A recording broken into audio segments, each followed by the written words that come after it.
Hey guys, this is Paul from South Loop Strength and Conditioning. On this episode of the podcast, I sit down with Todd Neef, Director of Training here at South Loop Strength and Conditioning, and we're going to discuss why training harder doesn't necessarily mean training better.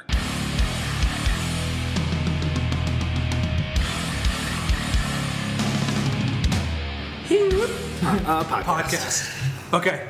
All right. So today we're talking about this kind of general idea that training harder doesn't necessarily make you better. Sure, and this concept sort of comes from some conversations I've had with some CrossFit competitors who I've worked with, who often have a very type A motivated, driven mindset, which is awesome for the most part, but they can often get themselves in little psychological traps relative to, being overly concerned with details or constantly feeling like they need to push themselves harder and do more. And in particular, one of the things that I've heard from a lot of athletes who I work with is this sort of desire to push themselves harder on a day-to-day basis in their training, right? To be able to squat 5 more pounds in their squat sets, to be able to go a little bit harder on their conditioning work, to, basically do more work faster all the time. And that's an admirable mindset, but what I see is that a lot of these folks think that there's almost a linear relationship between if I squat 5 more pounds today when I'm doing my 5 sets of 3 tempo pause squats, right, then that's going to automatically translate into me squatting 5 more pounds when I next test my max. Or if I'm doing, row intervals today, I'm doing 500-meter row repeats and I'm resting 90 seconds in between them, if I can do that at 137 instead of 138, that automatically means that I'm going to get a better adaptation, and the next time I test my 2K row, it's going to be faster. You're going to win. Right, yeah. It's this sort of mindset of always needing to do more on a day-to-day basis to get better results, which, again, is admirable at some level, but it is just not necessarily true in terms of the way that an organism adapts to training long term. Okay, and I think that we see this in a few different ways. You probably see it more from a lot of the competitors that you work with on a daily basis. I'm seeing it more in kind of this like general trainee, the person that's coming in for the normal CrossFit strength and conditioning classes that we have here at the gym. And I think that might look a little bit different from both ends, but we're kind of talking about the same thing in the long run, in this kind of general idea that you going ape shit today doesn't make you better than other people down the road. That, the specific training that you do today does not really necessarily matter. It's going to be that cumulative total of everything else that goes into training, your sleep, your nutrition, your stress management, and also the actual physical exercise you're doing. And that's what's going to get you really where you need to be, I think, for both a competitor and for just someone who wants to look good naked that doesn't really care about winning per se. Yeah. For sure, and I think that another aspect that's interesting here is that the internet culture surrounding fitness, right, on Instagram, like the Fitspo hashtags, and the motivational quote boards and all that stuff. It's all about push yourself harder, like right, today is the first day of the rest of your life, right?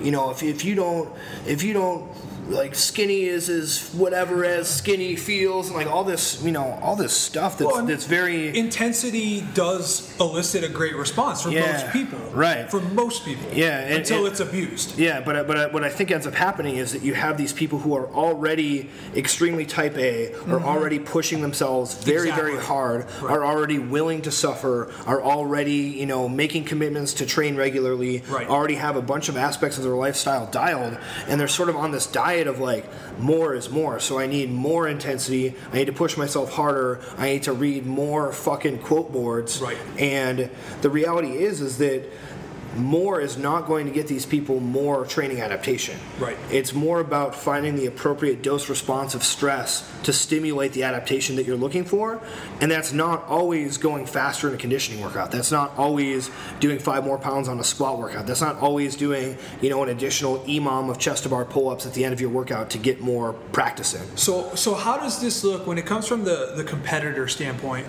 What's that kind of one big nugget that you see with your group of competitors? Where is the biggest mistake being made within this concept of training doesn't necessarily make you better by going super hard? Yeah, and it's obviously individualized because different people have a different mindset. Yeah. But I would say that in general, especially with a lot of the folks who I work with, they worry that they're not pushing themselves hard enough. They feel like they need to, again, just push harder in training, and that's going to result in better results for them. But most of them push themselves so hard. They're so willing to suffer, right? They have no problem doing some awful power clean burpee workout that's going to, make them roll around on the ground for 20 minutes. They thrive on it. They want to do that. So the ability to sort of tolerate pain and suffer through training and do more is not an issue for them. For most of them, they're going to get better results from training if they focus more on, like you mentioned, the cumulative lifestyle factors, like how am I adapting to the stress response as a whole? Yes. Am I learning while I'm training? Because for a lot of them as well, it's so easy for them to push themselves to this, horrible, quote-unquote, dark place. They don't have an issue dealing with that pain, but they do have an issue understanding how to properly pace themselves relative to the task at hand. Right? A lot of them go out too hard on stuff. Okay. They have a hard time understanding where's my 85%, where's my 90%, and can I play with that depending if I'm training, depending on if I'm competing. Do I want to start this workout hard and fall apart? Do I want to start this workout easy and feel like I can speed it up as I go? Who am I pacing myself against? That all these types of internal learnings relative to pacing yourself and understanding how you function in this type of mixed modal training environment is more valuable for them than just killing themselves every day in training. Sure. And I think that is a big thing that we see with that group of competitive type athletes where, they know they can go hard, they don't have a problem with it, but then they get super hung up on things that don't actually result in them doing better in competition. Yeah. They bury themselves in training, and then competition day shows up and they're not where they want to be. Sure. And we were talking about this kind of before we started recording. Some of the higher level athletes that we do have in our gym, seeing them train and doing it the right way looks a lot different than what you and I are talking about right now. And give me an example of kind of what you would like to see from your competitors. Now, obviously, on an individual basis, this is going to look different.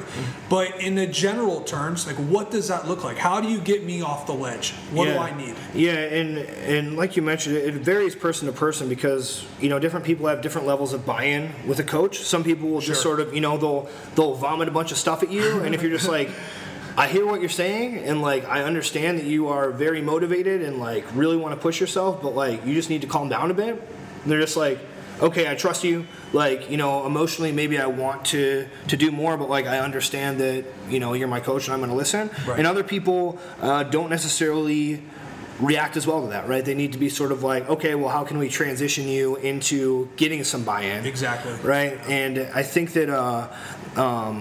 A lot of it, like I said, is sort of internal learning about how does your own body function? Can you tell when you're about to blow up? Can you tell when you're going to redline and get that full body tingle feeling on a workout? Can you tell when your shoulders are going to blow up when you've done too many big sets of chest to bar? You have to learn that for yourself so that you can execute based upon that when you are competing. And I think the biggest thing on a day-to-day basis is almost detaching from training results, which is hard to do. Yeah. Right? Because everything you do ends up being almost a reflection on who you are as an athlete. Right. It's okay, I'm building to a heavy overhead squat single today, and my PR is 220 pounds, so I obviously want to hit 225 for my heavy single, but I can only get 215 today and I failed 225, which means that I'm worse as an athlete. And it's just not necessarily true, right? There's day-to-day fluctuation in training, and yeah, if that goes too far outside the norm, there's a problem. As someone who has overtrained and seen that happen, it can be a dark path to get down there where you're like, whoa, I am nowhere close to what I used to be able to do. This is not ideal. But the other aspect too is that a lot of people who are really, really good, they don't really care what they do in the gym on a day-to-day basis. It's like, yeah, you know, it wasn't a good day. Yeah, it wasn't a good day today. Got the work in. You know, I'll be back tomorrow.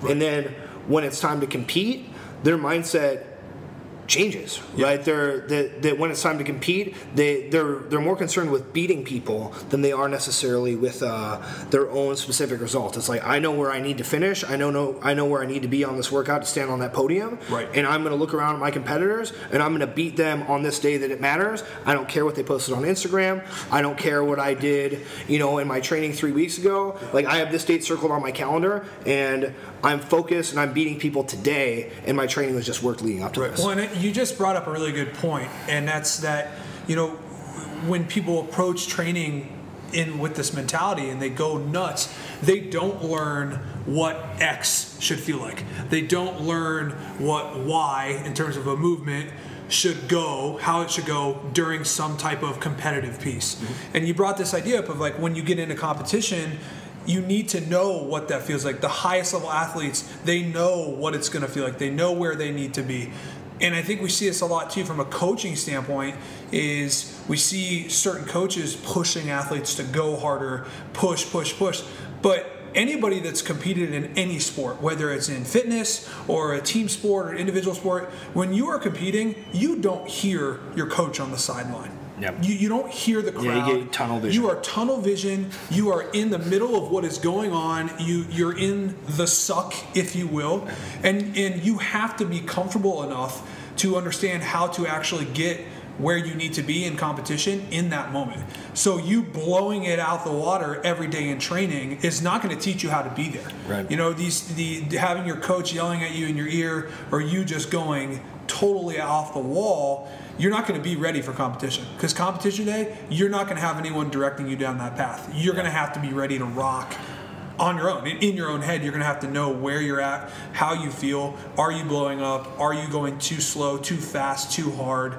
I think that comes really valuable for a competitor when it comes down to what actually matters, and that's game day.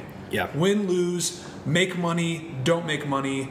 That is what makes the higher level athletes better than that kind of mid, 100 to 50 in the open type athlete. Yeah. Especially in what we do. And I think you mentioned something that's pretty valuable as well, where, on competition day, you'll hear these interviews with people who are winning their heats at regionals, all that type of stuff, and it's like, how did you do it? And they're like, well, I just went to that dark place, and I heard my fans roaring for me, and they just carried me through. And it's just, you don't know if it's disingenuous or if it's just kind of a handy media soundbite. Yeah. But that's just not what happens. No, there's right. No the way. person who wins the heat usually finishes and kind of like takes a few breaths and puts their hands on their knees and is pacing around. And the person who's finishing in last place is in that dark place. They're dying. They are dying. Right. So the person who's winning feels better than the person who's losing. They didn't go to the dark place. It's like that in every sport. They won because they did not go to the dark place. You look at some of the best athletes in the history of almost every sport, they make it look effortless. Yes, they are physically putting out just as much as everybody else, but they are not the ones that are dying. Yeah. Like Michael Jordan hitting those jump shots with the buzzer beaters type shots, he is not dying on the court going ballistic afterwards because he exerted himself to the next level.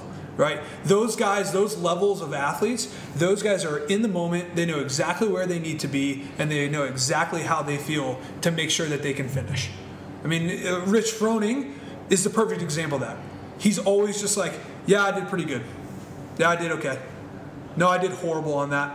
Yeah, I know what's going on. He's aware, he's on top of what he does. That's why he's been so good in the world of fitness, right? He's always there. Where then you see these other guys that maybe win one or two events at the games specifically, and they're like, yeah, I just went there. I went crazy. I knew I was going to have to go on this one. I knew I could win it, so I just went there. It's like, yeah, but you're also now in 35th place. So congratulations. All right, well, and now we can kind of look at this from the everyday person in the gym, the everyday brand new person to the program, general trainee. The constant battle that I am fighting with a lot of people that we have in the gym is that same idea of like 5 more pounds today doesn't mean that you're going to squat 5 more pounds the next time you test your squat. Doesn't necessarily mean that you're going to squat less but it doesn't necessarily mean you're going to squat more, right? And trying to get people to understand that the key here is consistent training. Give me a consistent stimulus on your body, and hopefully we elicit some type of adaptation. 6, 12, 18 weeks from now, we'll see where it winds up. You know? And more than anything is that kind of group atmosphere of, well, I need to go just as hard as this guy is going. I don't care that he's been doing it for 6 or 12 months. I need to go to that point. And it's that constant struggle of like, no, that's that guy. You are not that guy. We need you to be right here doing what you're doing and being in this environment. Now, and I think that we have a pretty decent group atmosphere in our gym. Like, I think it's a fairly positive environment where it's like, hey, you need to push yourself. Like, you need to go there every once in a while, but you also need to stay within what is actually training and not just going nuts every single day. You know, when we look at groups, I think they can be very beneficial, but they can also prompt this situation where it pushes people into a spot that they shouldn't be. You know, what is for you, okay, some of the value of that group training? Because we obviously know from a general population that group training can be very positive, and especially for someone that's maybe intimidated or not very comfortable with themselves getting into a fitness program. Where do you see the effectiveness of that group from the competitive side of things? Sure. Where does that come into play? Yeah, and I think it comes into play in a different way than people think it does. A lot of people think that training in a group allows them to push themselves more, which at some level it does, right? You see someone who is just ahead of you, and you can maybe go a little bit harder in your conditioning piece to catch them. Maybe someone's catching you, and you kind of say, you know what, I don't want this person to beat me.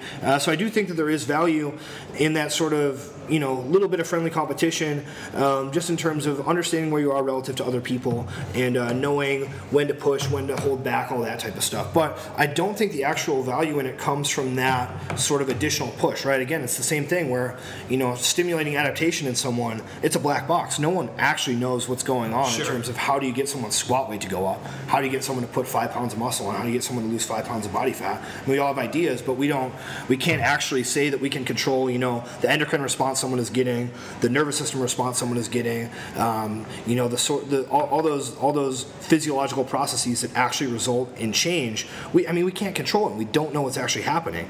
But what I think the big value is in group training, especially in that competitive sense, is that you get to be around people who are better than you, and you get to see what they're doing, and you also get to understand that even though they're potentially way better than you, they're human beings also. Right. So we've been running some group training on the weekends, right? And we have some very high level athletes participating. We have CrossFit Games level athletes who have competed individually. We have, you know, top 10 regional finishers, and we have people who are pretty good in the sport of fitness, but you know they're top 200 in the open, and you know they have a dream of competing at regionals. And I think for a lot of those people, they have this sort of, you know, misconception that the things that the people who are better than them are doing are just these entirely different beasts, right? It's like this insane training volume, like they're constantly pushing themselves. 7 workouts a day. Yeah, that there's just this like totally crazy thing. I mean, at some level, yeah, I mean, some people are putting in ridiculous amounts of volume and doing things that seem superhuman. But if you watch these people actually train, it can sort of demystify it, where it's like, yo, this person is completely better than me in every aspect of the sport, but I can watch them do stuff, and I can see that they're a human being, right? They have good and bad lifts, they have good and bad training days, right? They, you know, they may be better, but they're not necessarily doing anything that is completely. There's no magical sauce. There's no secret, right? And they're not necessarily, like you said, going nuts all the time. And so just seeing that and being like, okay, this is accessible to me, right? I can also train at this level. I can do this type of workout, and I don't need to be doing something that's, you know, some weird secret training protocol or this, you know, constant like high energy, high movement, whatever. It's like, no, dude, like they do their set of back squats and they hang out and chit chat for 2 to 3 minutes, and they do another set of back squats. Like it's the same thing you're doing. They're just doing it with 50 more pounds. Well, and you know, that brings up a really big thought in my mind, and this goes for the competitors because they're really good at this, and even more so the general population people because they're usually not good at this. Is the best people in the world, they stick to the program. They have a coach 9 times out of 10. Their coach sends them what they need to be working on, and they do it. You know, they take notes, they record data, they send it back to that coach who then can tweak the program, change the program. Because I'm constantly fighting with people like, no, you don't need to be doing this. Yeah. Like you know, Mr. Joe Bob who just signed up with us, like you don't need to be worrying about this thing over here yet. Stick to what we have in the program. Give it to me for a couple months, and then we'll see where we wind up. But you just adding another 45 minutes of work on the side, one, it's not helping you, and two, it's derailing everything that I'm trying to get you to do. Yeah. You know, like we see it from both ends. Competitors, they think they need to keep going after their workout session. Like, sure. Oh, I'm struggling with this, so I'm going to add a little bit here. When it's like you as a coach or guy writing their program, it's like, what are you doing? You can't do that because what you didn't do is look what's coming tomorrow, and you've now ruined everything that we're going to work on tomorrow by doing this extra thing.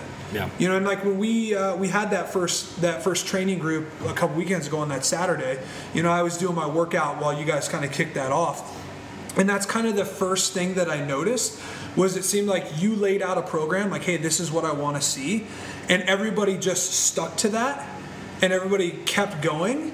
And then I kind of got that feeling where it was like you could see the groups of people that were here in the gym, where it's like you 3 people probably would keep snatching for another 45 minutes. Where you guys over here, you shut it down like 10 minutes ago because you hit the number that you figured you'd get to, and you're like, okay, I'm done. And you could see it just in that group of people. I could already start to see that if you hadn't been like, all right, guys, we're going to start this conditioning piece, we need to move on, you could see the people that probably would have continued to lift barbells for like another 45 minutes. Sure. And just blown out their shoulders. They would have been taxed for 3 days, and it probably would have ruined everything that was coming up after that. You know, there is that battle to fight where it's like, Bill, do a heavy single for today, and you send it out, and you know that some people are gonna miss something 15 times. They're going to take a shot at a new PR and miss it 15 times and flip out and whatever. Right. And it's like, come on. What do you think you're going to get out of that? Please. And I get it because I think, you know, we're all human. Like the type A personality that does a lot of this stuff, like we all want to feel good about what we're doing. We all want that rush of hitting a big number or, you know, feel good about where we're at with our training. But so many times that's not the thing that actually gets us to what we want. You know, pushing hard is never, in my case personally, has never gotten me anywhere except laid up for a couple weeks or in some type of metabolic dark room where I'm sleeping for 12 hours a night and then feeling like shit the next morning, you know? I think the most important aspect is it's not that you shouldn't push hard. It's that you should do it when you need to in competition, and when it's appropriate in your training. It doesn't need to be an always everyday thing. It needs to be, you know where that gear is, and you feel comfortable exposing that when appropriate, but that exposing that all the time is not necessarily the way to get what you want out of your training session. Okay, so this is kind of what we were talking about earlier with this idea of expectations versus pushing. Like, what are the expectations of your training versus what is you just pushing yourself to kind of that next level? Like, what does that look like from a competitive standpoint?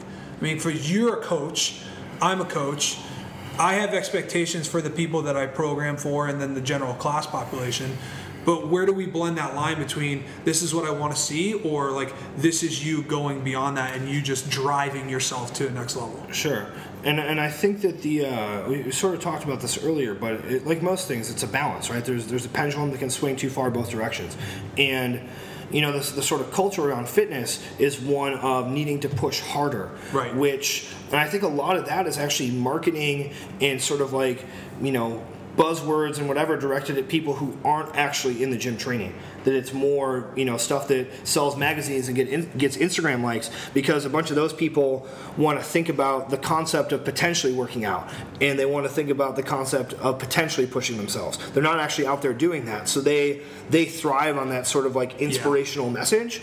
But when people are in the gym and they are training consistently and a lot of them are competing, their pendulum is swung too far in the other direction where they're trying to do too much. They're trying to push themselves too often. They're trying to always get that extra few pounds. They're trying to always, you know, finish that workout and end up on their back, which for them, the pendulum needs to swing back a little bit. That the goal for them is to understand, the goal of training is this sort of like, get your work in, get enough stress to stimulate that long-term adaptation that you're targeting, and that's the value in it. It's not necessarily that sort of linear day-to-day, if I do more now, then that results in me being able to do more later. Okay. Now, so when I think about this for myself personally, this concept of effective training and pushing within that seems to be something that is very clear to me. But I also think it's not fair because this is what I do. I live in this world 24/7. I've been able to learn that through everyday coaching, everyday training, and just being present within what we do. So what if you're my coach, how do you address that with me? If I'm your athlete, I'm going probably a little too aggressive on stuff. I'm following your program, but you have this concept and this idea in your mind that you think I'm probably going beyond what I need to do. What does that look like from a coaching standpoint to someone where it's like, hey, this is what I need you to do? Like, how do you approach that with them? Because if I'm an athlete and I don't have a coach who's working with me directly, how am I going to know if that's me? How am I going to know if I'm that person? Yeah, and some of it comes out just in the prescription, right? If I write some intervals of something, like, say I have you do a series of 3-minute AMRAPs of some burpees and some box jumps, and I want to see, I prescribe it, do 3 sets of this at 85%, and make each one within 1 or 2 reps of each other, and I see that just massive drop off between sets. I'm like, okay, like I know that you went too hard on the first one. So, there's a sort of simple factual prescription of, hey, listen, like, you need to go slower so that you can get the same number of reps each set. Right. And some of that, for some people, is just going to be a matter of literally learning what that feels like. They don't know what it feels like to pace themselves on something like that. Sure. They don't know what it feels like when they're moving at 85% versus 90% versus 95% versus 100%. They just can't tell the difference. So some of that is just prescribing it that way and trying to make the prescription something that forces them to learn that so that they can develop that self-awareness and experience it. Sure. Which, if someone is bought in, I don't want to say it's simple, but it's relatively straightforward, where it's like, we can prescribe these different work-rest scenarios, we can prescribe these different types of efforts based upon the exercise selection, try to get you something that is going to feel like you're dying, or it's going to feel like you're just like getting a muscle endurance burn in your shoulder. Sure. Right? That based upon a specific athlete, you can try to write a prescription to get a certain feeling. And again, if someone's bought in, the process is straightforward, right? Yeah. There may be hiccups, but you sort of understand what you want to do, and the athlete can give you feedback like, hey, okay, I understood this. My splits look good today. Right. Whatever, and you're like, okay, good. Like, you're learning, your own abilities and what it feels like. So that's what we want to see. Right. But it's always tricky though when someone isn't bought in. Right, where they don't necessarily actually believe that. You give them some prescription in terms of, do some on-the-minute weightlifting work at a certain weight, and that they then bump the weight up 30 pounds and are hitting sketchy reps, right? You tell them build, and 100 pounds later, you're like, what are you doing? Yeah. You give them something to do at whatever percentage, and that it's okay, cool. Like, here's this thing I want to be easy aerobic and skill work. I want you to move steadily for 20 minutes, get some blood flow, treat it as sort of an active recovery, and that they did it at 95% and kind of had to sit on the ground for a while afterwards. Right. I mean, what happens. It's there. Right. What happens. And I think that's obviously a much more complicated discussion. At some level, you can make the prescription specific enough that people aren't going to do that. Right. Because some people will disobey, but some people will not necessarily actively disobey. Right. They just kind of like miss the point and do the wrong thing. They don't have the clear view of what you're trying to do. Yeah, they don't understand what the point is. Okay. So in that case, sometimes you can have a discussion and say, hey, the point of this is this, and then you can try to make this prescription specific enough where it's like, I want you to row 20 minutes at a 2:05 pace. Yeah. Because if you gave them 20-minute row at easy recovery, they're going to row 150 and they're going to, you know, it's like, to them, they think that's easy recovery, but it's harder than you want them to go. Right? And you say, you know what? Unless you strap a heart rate monitor on so they can see the number. Exactly. Yeah. So you give them a heart rate monitor, or you could just say, listen, like 2:05 for 20 minutes, right? Like you should be able to talk to someone while you're doing this. And sometimes that works, right? You can prescribe the specific weight that you want them to lift for a snatch EMOM, and just say, I want you to do 2 touch and go power snatches at 175 for 10 minutes. Because I know for you that that's going to be relatively easy skill work, and you're going to be able to move the barbell fast. Okay, so I want to end eventually here on for this general population of where they do need to be going harder. But before we get to that, for a competitor, from their view, where do you see that competitors probably do need to be going harder or do need to be pushing themselves?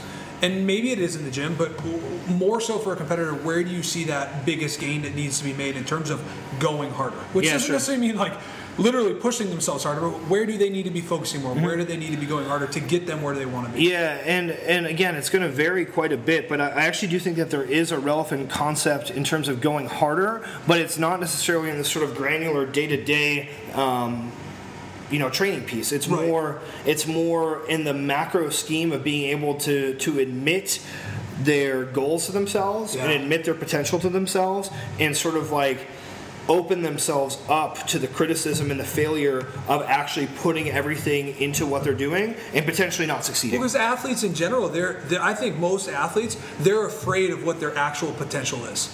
They're unsure, one, of what it is, and two, they're afraid to find out that it maybe is not what they think it is. Good and bad. Exactly. I think some people are surprised when they're like, wait, I mean, I could actually qualify for this.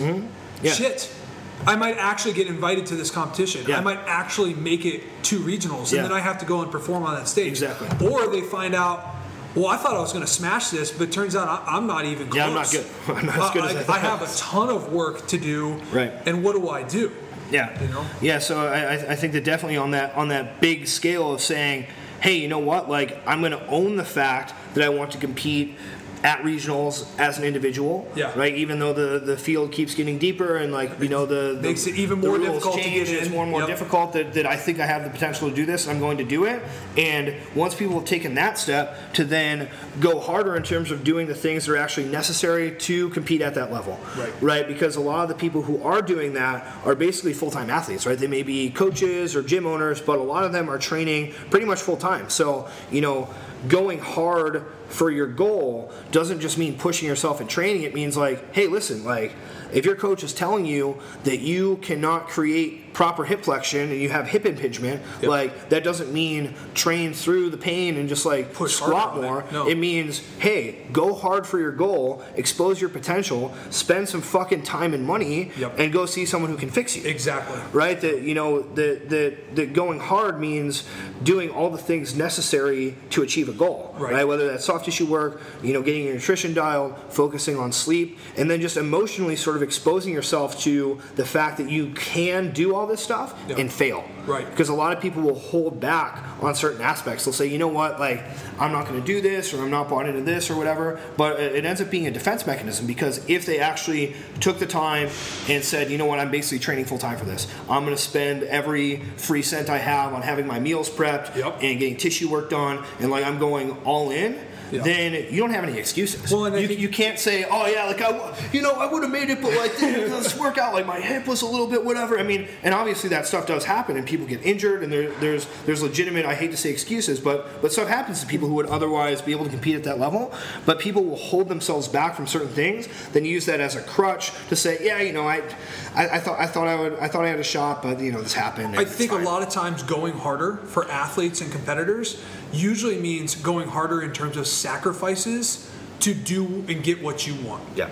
And that's where people fall short, is they're willing to go harder in the gym, but they are not willing to go harder in terms of sacrificing other things in their personal lives to match what they're doing in the gym. Yeah. And they fall short. That's very true. And we talked about this earlier, and this is now going back to this general person in the gym, and the guy that's here for health, wellness, and fitness. Again, going harder on a single day does not get you what you want. It might be effective for that day, but we go back to this cumulative total of everything else that goes into the world of health, wellness, and fitness. And we talked about this in other podcasts. You and I have both given presentations on this kind of 4-bucket concept of sleep, nutrition, stress management, right? And then exercise and fitness. And it can't just be one. You've got to have a better approach to all 4 of those. The cumulative total of those will definitely get you what you want. You know, competitive athletes probably have most of those things dialed. They can make things better in each of those, but they probably have a better overall view of those and getting those dialed. Where I think the general person, they need to go harder in sleep, stress management, and nutrition than they do necessarily within the gym. They need to be patient enough to learn how to move properly, be patient enough to understand what they are good at and what they are not good at, and let the coaches coach and let them help them get better, and then do some stuff on the outside of the gym and go harder, push themselves harder in being an adult, getting their asses to bed early, getting the appropriate amount of sleep, turning their phone off, enjoying themselves a little bit more in everyday life.